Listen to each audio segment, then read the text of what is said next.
আমি এখন এই মুহূর্তে হালুয়াঘাট উপজেলা স্বাস্থ্য কমপ্লেক্সে উপস্থিত হয়েছি এবং আপনাদেরকে দেখাতে চাচ্ছি যে এখানে কি একটা ভয়াবহ পরিস্থিতি। দেখেন অত্র এলাকায় যে সব এলাকাগুলো পানিবন্দী হয়েছে, প্রত্যেক মানুষ, সকল মানুষ কিন্তু এখানে আইসা আশ্রয় নিচ্ছে এবং হাসপাতালের সার্ভিসও তেমন হয়তো বা বন্ধ। এখন এটা আশ্রয় কেন্দ্র হিসাবে পরিণত হয়েছে। অনেক মানুষ এখানে আইসা আশ্রয় নিয়েছে। আমার সাথে আছেন দারা মসজিদের হালুয়াঘাট থানা দারা মসজিদের ইমাম ও খতিব সাহেব মাওলানা আবুল কালাম আজাদ ভাই সাথে রয়েছেন। ভাই কিছু কথা বলবেন।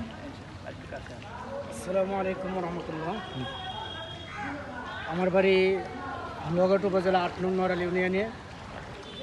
তো আমাদের ৮ নং নড়াইল ইউনিয়নও অত্যন্ত ভয়াবহ পরিস্থিতিতে আছে।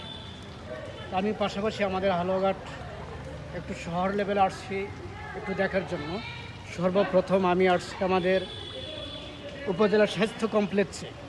এখানে পরিস্থিতি অত্যন্ত ভয়াবহ। এই পাশের মানুষগুলো সবাই আশ্রয়কেন্দ্র হিসেবে এই হালুয়াঘাট উপজেলা স্বাস্থ্য কমপ্লেক্সে ঢুকছে। তো মানুষ অনেক কষ্টে জীবনযাপন করছে। অনেক মানুষ খাবার পাচ্ছে না, তাদের বর্তমান শুকনো খাবারের প্রয়োজন। আমরা ওলামা একরাম প্রাথমিক অবস্থায় কি কি প্রয়োজন হতে পারে একটু বলবেন। প্রাথমিক অবস্থায় যেহেতু আমাদের অনেকের ঘরে খাবার রান্না করার মতো কোনো পরিস্থিতি নেই, তো ওই হিসাবে এখন বর্তমান আমরা যেটা মনে করছি যে আমাদের শুকনো খাবার অত্যন্ত প্রয়োজন। তো দেখা যাচ্ছে যে সমস্ত ঘরেতে পানি ঢুকে গিয়েছে, আমরা তাদের কাছে গিয়ে ওই শুকনো খাবার যাতে আমরা পৌঁছে দিতে পারি।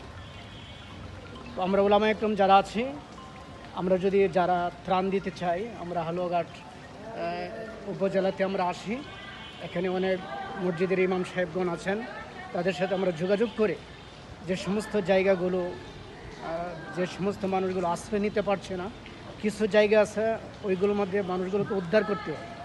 তো সর্বপ্রথম কিছু ত্রাণের পাশাপাশি কিছু জায়গা আমাদের উদ্ধারও করার প্রয়োজন রয়েছে। প্রিয় দর্শক, অবশেষে আমি আপনাদেরকে এটাই বলবো যে এখানে অনেক মানুষের প্রয়োজন, সহযোগিতার জন্য অনেক মানুষ আসা প্রয়োজন। এখানে তেমন কোনো মানুষ নেই যে যারা সহযোগিতার জন্য আসতেছে। এটার বড় প্রভাব দেখেন, এখানে বাচ্চা সহ অনেক মা সহ অনেক মানুষ এখানে পানিবন্দী অবস্থায় রয়েছে। তাদেরকে সহযোগিতার জন্য এখানে অনেক হেল্প আসা দরকার। আমরা সবাই এগিয়ে আসি।